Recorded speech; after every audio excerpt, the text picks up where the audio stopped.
нархи рубл дар як сола дар солаи охир меғалтад ва мо ягон вақт рубля 150 сомон намебинем. Шумо дебакунед бизнес тиҷрибадаро ҳозир биёем мебинем ва хоҳишида мавдуде ки пурсед ки рубл анализ кунед ки чӣ мешавад дар оянда. Шумо дар ин рубл анализ мекунед пеша ки мегӯтон ки тавсияи сармаёгузорӣ нест. Ма дар ягон та шумо гарантӣ наметиҳам, просто чизе ки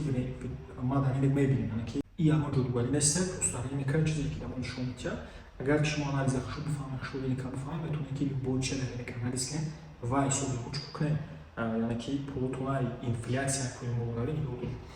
Хуб, нашоти рубл бародаро мо рубля ба доллар мебинем, анализ мекунем ки барои чи рубл дар мо яъне ки нархаш меравад паст мешавад. Нигоҳ кунем бародаро, мо дар сайти TradingView ва нархи рубл доллар видестем, яъне ки чӣ мешавад дар оянда нархи доллар. Нигоҳ кунем. Хуб шумо бародаро, агар ки мо соли 2023 бинем, пеш аз ҷанге ки дар Россия сар шуда буд, яъне ки потолок ба рубл да мо нархаш яъне ки 250 хистагӣ ба ихтилоф бошад ва дар ин момент нигоҳ кунем бародаро ки нархи рубл ҳозир чо қадаги ғалтидагия на 16 октябри 2023 нархи рубл чӣ буд? Максимални значение буд. Ҳозир бошад дар ин момент бо мо максимални значение мост, яъне ки 110 хелишвеге асубли 110 швеге асубли ва ягон агар ки ин максимални значение рубл метавонем ихтилоф битавонем бинем ва ҳозир мо анализ мекунем мебинем ки рубл чанд қадар метавонад ки дар оянда яъне ки нархаш паст шавад вобастагӣ ай доллар. Шумо бидонед ки ай доллар вобаста, агар ки рубл паст шид вобастагиш ай доллар, яъне ки рубл нархаш хест дар момент 97 доллар ай то есть я рубл. Агар ки 100% бисёр безеда барои чӣ буд ки нархи сомонӣ ба рубл паст мешавад, доллар бошад баланд мешавад. Так шумо нигоҳ кунед. Хуб шумо анализои мо бародаро дар ринок соли яъне ки историяи соли 1995 сол нишон даге мо дар валнаҳои принсип Эллиотем чун анализ мекунем. Валнаҳои принсип Эллиот диққати бародаро мо дар ин момент дар панҷум валнаем. Панҷум валнае ки мо мебинем, мо дар ин момент дар панҷум валнаем ва панҷум валнаи мо бародаро ин валнаҳои принсип Эллиот бояд ай сеюм вална баланд шавад. Дар бисёри ҳолатҳо панҷум валнаи мо дар валнаҳои Эллиот баробар мешавад ба баробари валнаи якум, валнаи якум баробари байнами значение диққати баробари мо метавонем дар чӣ мекунем биёрем дар валнаи якум, яъне ки мо приблизительно может ки дар будущий дар ягон солои то есть 5-10 солада нархи доллара ба рубл в райони может 10 доллар, то есть 10 рубл бинем як доллар. Так что и мегӯям ки ягон ҷодугари ягон чиз нест, ягон фолби нест, ягон фолби мебинем, просто ринок чизе ки мега бисёри вақт раф мебарад ринок, мисол ки ин валои принцип Эллиот закон природы дар худаш. Так что нигоҳ кунед. Касое ки мефаҳмад ринок анализ кунад, метавонад ихтилоф бинем анализ кунед ва метавонад ки яъне ки муайян кунед ки нархи рубл чӣ ба меравад. Якум фаза валои Эллиот истифода мебарем ва ба вероятности зиёд ки мо меғалтад, яъне ки нархи рубл может ки агар ки 100-100 60-70 может то 50 ҳам нархи рубл фурояд. Шумо чӣ кор карда метавонед бародаро? Дар ҳолате ки рубли шумо мефурояд, барои қадар ягон вақт шумо ҳама сомонтон дар рубл намонед, дар доллар ҳам сомонтон намонед, дар сомонӣ ҳам шумо метавонед ки портфелиотонро бародаро диверсификатсия кунед. Диверсификатсия чиye? Яъне ки разни шумо валюта мегиред, дар портфелиотон мемонед, то есть метавонед суми шумо доллар бошад, яъне ки рубл бошад, ягон қисм дар рискои бисёртар шумо доллар. Также метавонед ки юан бигиред моен барои агар ки шумо сомонтона харид кунед. Допустим бисёр ман буда ки дар худора одамое ки бисёр дар Россия кор мекунанд ва пул кор мекунанд, худо медонад ки пеш чӣ хел буд рубл шуд мисол 150 буд, 160 даже может зиёд буд.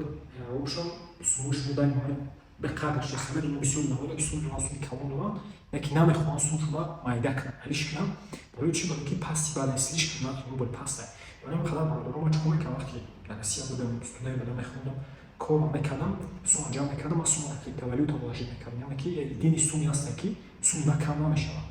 Агар шумо правилно сума вложит кунед, правилно ма ягон тавсия наметиҳам, шумо крипталист, агар шумо нафаҳмед риски калон дорад, метавонед ки суматро тига кунед. Яке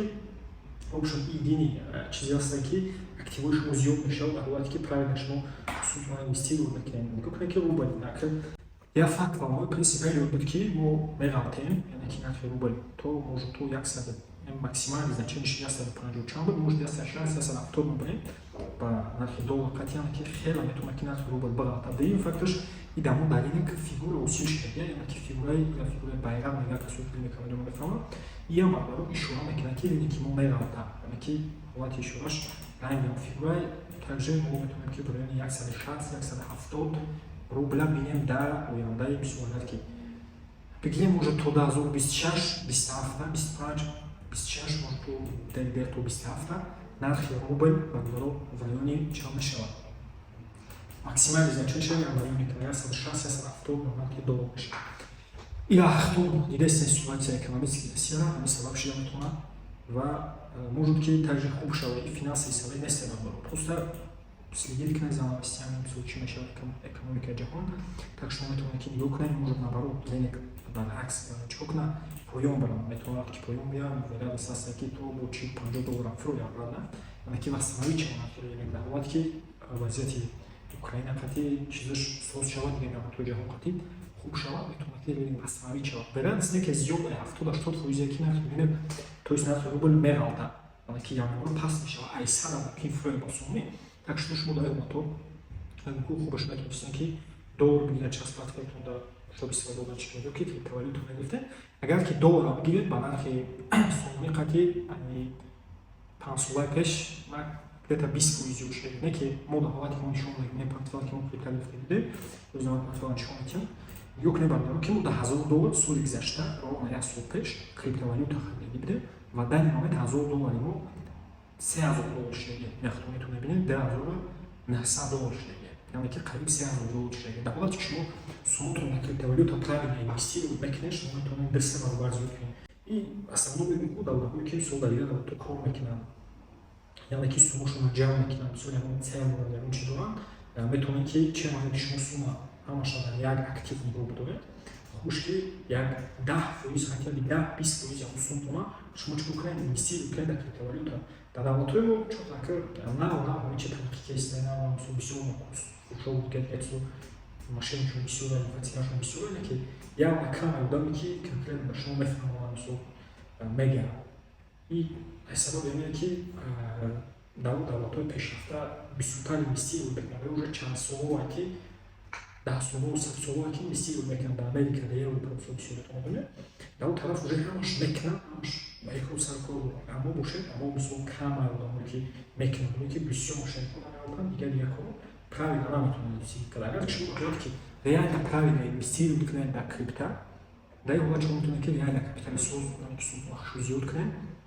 нигоҳ кунед ки дар байни 1 сол як портфели санҷишӣ ба муҳит санах мо просто портфел мо дорем дар ин портфели худмон ҳаст яке чизе ки ман нишон додастам реально мисол мо видео дар канал ҳастан ҳар моҳ мо мехаридем $100 просто бигем ки бӯи касе ки кор мекунад $100 барои шумо мисол 10% тон ҳичи бӯи касе метавонад ки инвестировать кунед мисол мо ки Россия дар Европа давлатҳо кор мекунад метавонистем ки ҳамин 10 ҳатто 20% сумматон дар инҷа вложит кунед ва капиталатон зиёд кунед допустим шумо хома харидане шумо медонед ки цели шумо барои хома харид может ки дар 5 сол суми шумо худод 5 сола хома бихаред не ки агар шумо ҳам пула 20% ша бигирем мисол 30% ша агар 50% мисол ҷамъ кардани бошед 50% агар соли худод соли хонатон бошад 50% ша ҷамъ кунед 50% хатим ки шумо 5 сол пас хома бихаред ҳатто шумо 5 сол ҳисоби инфлясия дигар может дар 6 сол 7 сол хома бихаред барои ки ёкан агар ки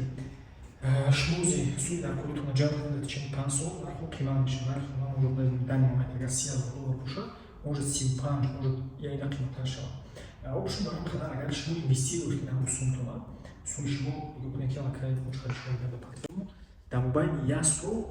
аллакай чиқадар шуда зиёд шуд яй 3 баробар зиёд шуд ҳама ки агар шумо рубль медоштед тем более рубли шумо мерафтед 30% қариб рубль ғалтияги як 2 сол пеш бигирем портфели криптовалюта мо 3 баробар зиёд шуд як чизи дигар мегӯям ки агар шумо мехоҳед кор сарф ягон вақт ҳама сумматон криптовалюта нахаред сабаби чи сабаб ҳамин ки ин слишком волатильная валюта метавонад ки любой чиз мумкин аст тем более агар шумо новичок бошед шумо дар ҳама сумматон нахаред в общем риоя кунед риск менеҷментона ки риск менеҷменти хатона диверсификатсия кунед пулотона дар ҳам наличӣ монед ҳам агар банк дошта бошед ҳам тило дошта бошед ҳам метавонед ки як часи дигарша на крипто инвестировать кунед тем более, агарчи мы сумму инвестировать в канал, шмо недвижимость методом бахарана як қисми сум ва як қисми сум то инвестировать кенда криптаки шмо тайyor бошад бу сума яъне тилиард қадам шуда ҳолат ки мисол дар пешниҳод шуда мем қадар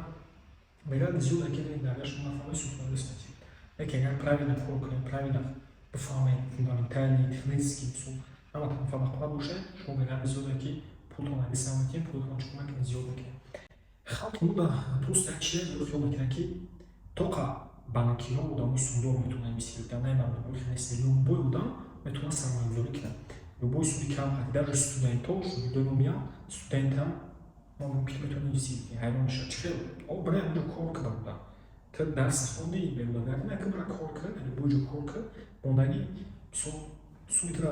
хонагиҳо метиҳанд мисол чӣ мекунад ки суми кор мекунӣ метавонӣ также инвестировать кунӣ ва оянда уже вақте ки буд мекунӣ метавонӣ бизнес шуда ҳамон суме ки сармоягузорӣ кардагӣ зиёд шуда мекунӣ ё ки метавонӣ мисол мошину хона бисикли хадматкунӣ бихариш ман нақд мекардам шуду истодаи хидмати студент будам чӣ ҳам кор мекардам ҳам ман бо хона сумоӣ мекардам ва ҳам чӣ мекардам як 10-20% сума то моменти мешто 50% сума сармоягузорӣ мекардам вақте ки студент будам вобшем любой кас метавонад ман пеши ҳамин вақти сармоягузорӣ намекардам ман ягон сумаи сармоягузорӣ чӣ намекардам то есть ҷамъ мекардам кода фикрам набуда ки вақте ки ман цел мондам уже ман кам мекунам любой кас шумо метавонед ки бикунед любой кас метавонад ки суми кам қатъян даже $10 $20 $100 даямон шумо метавонед ки чӣ бикунед сармоягузорӣ кунед ва пултон зиёд кунед касое ки мехоҳанд ёд гиранд конкретно или мекард бифаҳманд сармоягузорӣ кунанд мисол